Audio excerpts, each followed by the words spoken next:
Kaiser. Ang Kaiser Health Builder Plan ay 3-in-1.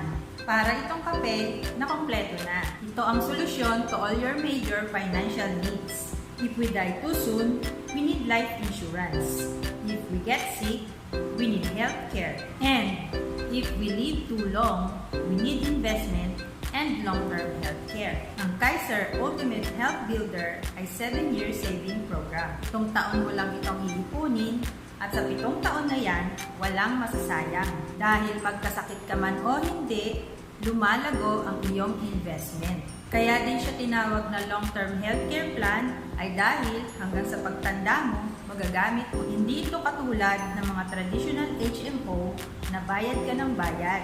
At dahil short-term at hindi naman palagi nagagamit, wala ka rin naiipon.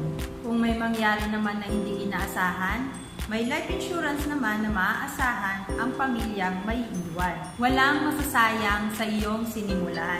Ang Kaiser Healthcare Plan is also transferable. Kung sakali man na may mangyari sa original plan holder, pwede itong matransfer sa kanyang mga beneficiaries. Pwede rin ito sa mga kababayan nating OFWs. If you want to know more about Kaiser Health Builder, just send me a message para malaman mo kung gaano kaganda at para makapagsimula ka na.